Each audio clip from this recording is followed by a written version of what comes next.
Alright, hey everyone, how's it going? It's Colin from FCW Apps, and this is Dan. Hey, yeah, we're here. This is actually the first one of our Starbucks-sponsored coffee side chats. They are, yes. Yeah. We're here all the time.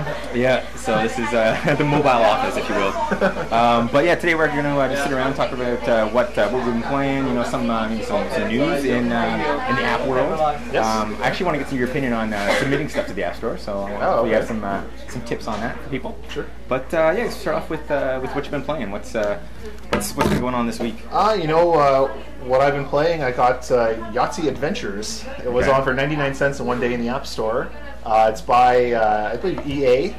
And basically, it's that game of Yahtzee that everyone knows well. But it actually, they well, what's the adventure part? I don't get it. Well, of course, they put they put you up against, like, you know, characters, kind of like Japanese RPG style. Or? So like they have like a picture, the profile picture comes up, and they kind of have some text bubbles. Okay. And then you play them against Yahtzee, and they're like, I only want to play a colored game of Yahtzee. Okay. Or I only want to play original game, or they have like a battle mode where you actually hurt other people with your Yahtzee dice. Did you see the South Park episode recently, the Facebook episode, where they go into like Tron World? Because in that they battle these people, and they battle them by Yahtzee. So it's very really fun. Oh, yeah, no, I had no idea. Battle, Wow, so maybe it's inspired by the game. Out of the loop.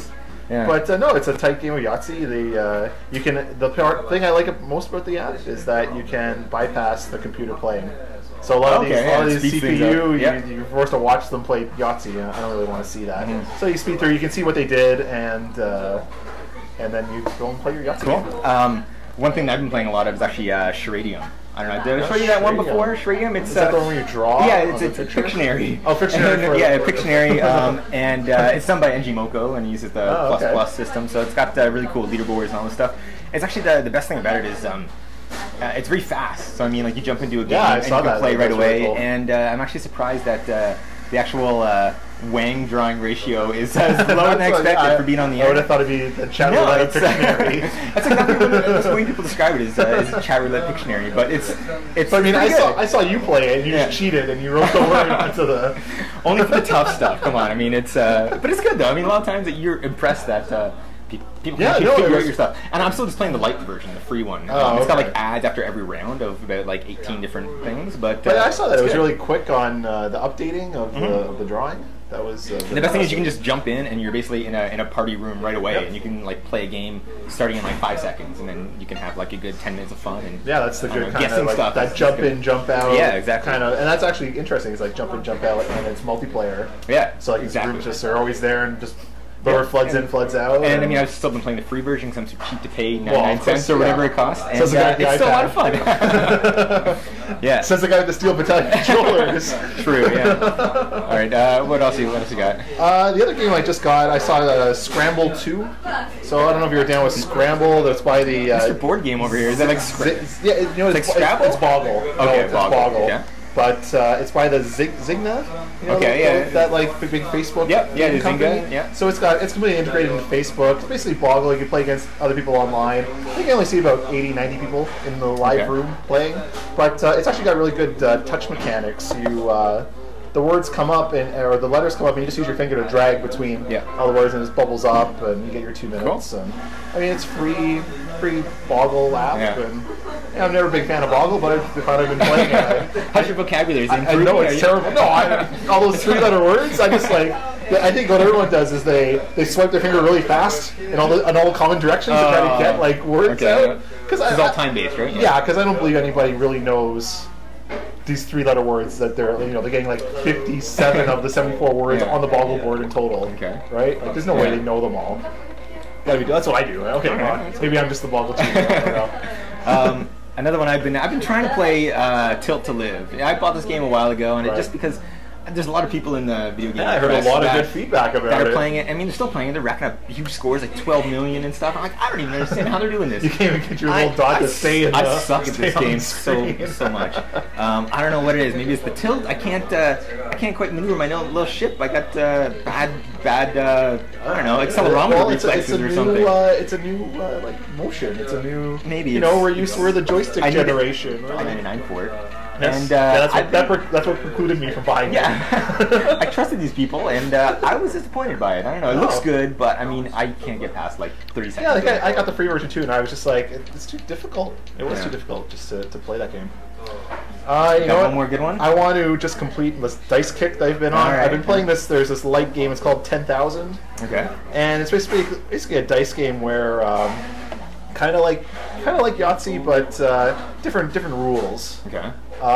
You try to get your dice. You roll a 1 or a 5. It's worth 100 points or 50 points. Okay. And you can try to, if there's a score, you can pull the dice out and then keep rolling the other dice. But if you don't make any new points, then you lose what you currently have. Okay. So it's kind of like a risk-reward type game. And cool. We used to play it a lot in real life, like gambling. Is it like a fast game? Can I just It's very quick. Yeah, you pick it up and play, and it'll save your states and where you're at. Cool. And but it's very true to the original game that I played live. So it's cool to try different strategies and. Because you have to, So you'd recommend it, right? If you have, it was good. It was 10,000. What's it called? 10,000 light. Okay. Because I only download free games. Unless I really like it, then I'll pay you 99 for cents. sure. Right? Which is what a lot of people do. Yeah, that's very standard nowadays. Yeah, and I guess this week I haven't been playing a ton of games, but I've actually been trying to get good iPad action. I've actually been trying to use it as a real work device. Okay, and how's that going? I've actually had a lot of difficulty with it. Really? My biggest thing is I'm using it a lot for notes, but I want a notes program and I can also draw stuff. So actually, the one I've been using primarily is it's one called Sundry Notes. I don't know if you guys can see that there, but Sundry Notes. I won't show you the content I'm writing in here. Oh, yeah. Top secret information. That's a lot of inappropriate drawings. But it's good. I mean, I like it. But the biggest problem with a lot of these note-taker applications is that they're not integrated with Spotlight Search. So I mean, I don't understand it. Like, I want to be able to go and just search. Yeah, but is that because Apple doesn't allow them to integrate? That's probably what it is. No, I don't think it's that because I was actually surprised because I was actually looking at the official iPad the Apple Notes program pages. Right? They have their official word processing one. And even that one doesn't have Spotlight Search, so you can't search the content unless you're in the app. So yeah, I don't understand why it's like that. Well, it seems like there's a kind of a problem between the iPhone model where every app is its own individual unit, and the iPhone model where every app is an individual unit, and the iPad where you kind of need to start sharing information between apps. But there's no. I'm not exactly sure you can even do that because they didn't allow that on the iPhone. Yeah, so I don't know. That's one thing that I think they gotta change because I want to be able to search the entire computer for everything from emails to notes to everything. Is it a big iPhone or is it a mobile computer?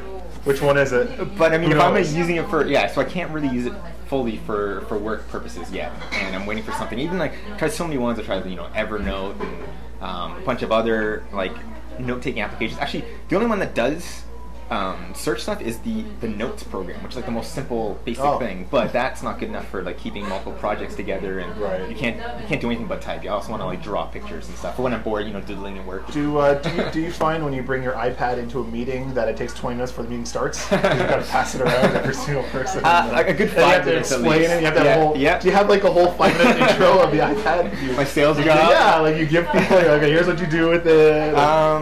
Because if I had to tell the same story over and over again, eventually it just becomes I don't give any information out anymore. But because of that, people do actually want to try it and touch it and you have to pass it around. And that's one of the biggest problems too with the iPad is the fact that it doesn't have any sort of user account management. Right. Yep. And so it's I don't quite understand why I would pass this around to everyone when they can read my email, check my Twitter, write my Facebook. I have them all integrated and tied there. Farm your Wii. I understand why Apple's doing it because I guess they assume every person in the family is going to have their own. But right now, you can't sort of have it set up as just a couch device that the whole family uses because then they're all going to have access to everyone's accounts unless you don't sign in. Yeah, exactly. So I mean, it's or you're going to type in your password. Yeah, it's I don't mind. With my phone, it's I sort of have everything tied in with email and everything, but it's more personal. Well, you can hide your phone somewhere. You can keep it in your pocket. Exactly, yeah. It's not going to fit in your pocket. Still, those are two of my big gripes right now. I've had the iPad for a month now, basically, and it's the global Spotlight searches in there and account access. I want to have a guest account, stuff like that, and they don't have this. So maybe if somebody can develop that as an app or something, I think there's opportunity there for that. And if anyone else there is making note-taking programs, make sure that you can figure out how to Spotlight search it. I want to be able to search my stuff.